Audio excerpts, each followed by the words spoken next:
Hey guys, welcome to Is This Pod Racing. Today we're going to be talking about locking in as a topic and why you shouldn't be doing this and implementing this into your schedule. I'm going to provide a little bit of commentary, some insights that I've kind of gathered over the years, and hopefully by the end of this video I will have earned a subscription or a like or a comment, and if I haven't, well, that's also okay. Let's get started.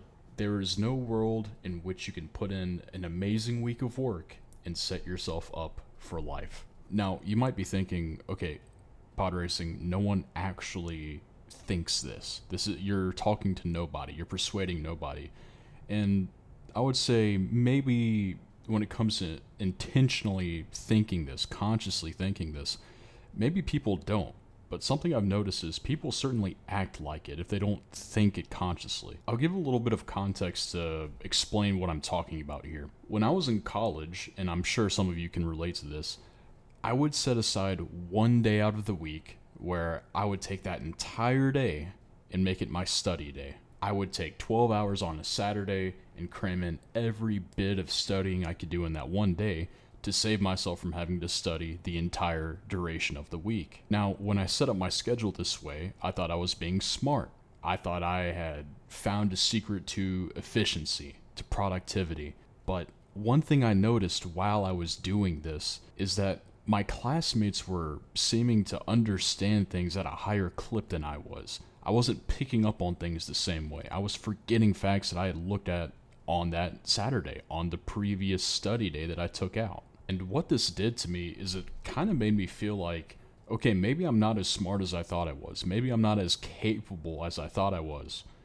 But in reality, what was happening is my classmates were taking a different approach that was much more beneficial to them. They weren't picking one day to lock in the entire day. They weren't making one day the glorious day in which they'd get everything done so they could enjoy the other 6. They were continuously studying throughout the week for periods of 2 to 3 hours, and they were constantly studying and working to understand things that I was trying to cram in one day. Now, anecdotes aside, I think Gen Z has a somewhat complicated relationship with locking in.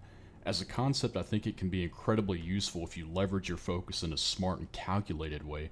But often when we talk about locking in, it's for a brief period of time. It's like, oh, me and the boys are locking in on Siege tonight. We're about to hit Diamond. Or I'm about to lock in for the rest of the semester. I screwed up in the first half. I didn't do any homework. Now it's time to lock in and fix everything that I did wrong the first half. Now, the idea of locking in isn't inherently bad.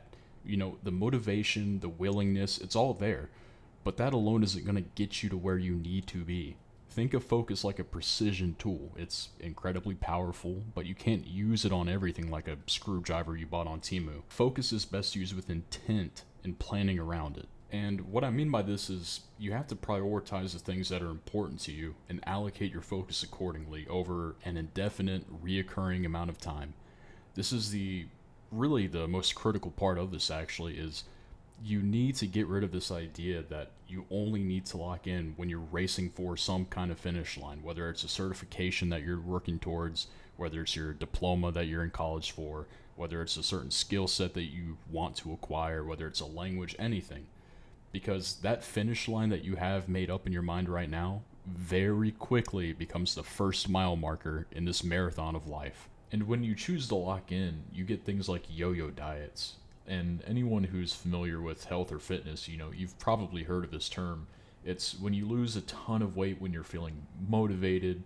You maybe started doing a carnivore diet, maybe you try veganism for a little bit. And, after a few months of doing this, you do lose that weight, but a few more months pass and, you're back at your starting weight or even above that starting weight. And this is a pretty common phenomenon in the fitness and dieting sphere, let's say.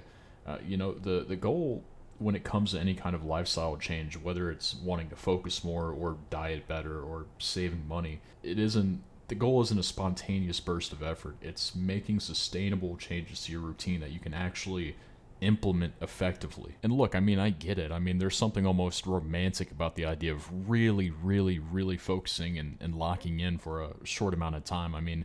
People are slamming energy drinks, people use nicotine like crazy now, or at least in my experience, the people around me during school. it's kind of a romanticized thing. It's like, all right, this is my time I've set aside. I'm going to really hone in and do what I'm supposed to, and I'm going to feel good about myself for doing this thing.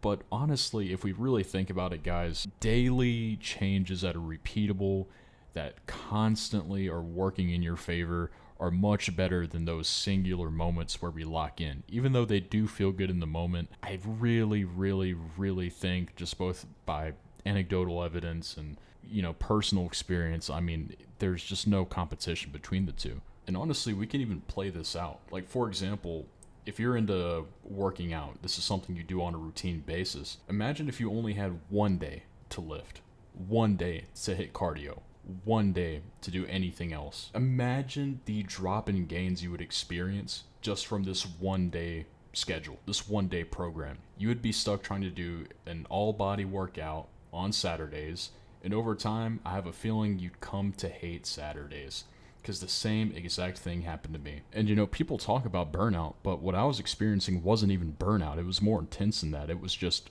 a non-stop dread throughout the week of that Saturday, of that study day that I had set aside. It eventually got to a point where, when I first made this plan of making one day to do everything, it seemed smart. It was like, okay, I'll do everything in one day, so that way the rest of the week I get to chill. After classes, I just get to chill out, play whatever I want, do whatever I want, and it's great, right? Well, it eventually gets to a point where you have to spend that Saturday. You have to spend that lock-in day locking in, or else you absolutely get nothing done, and then you're just fucked. Let me be the first to tell you that is not a fun place to be, man. You can almost think of scheduling in general almost like how you invest in the stock market.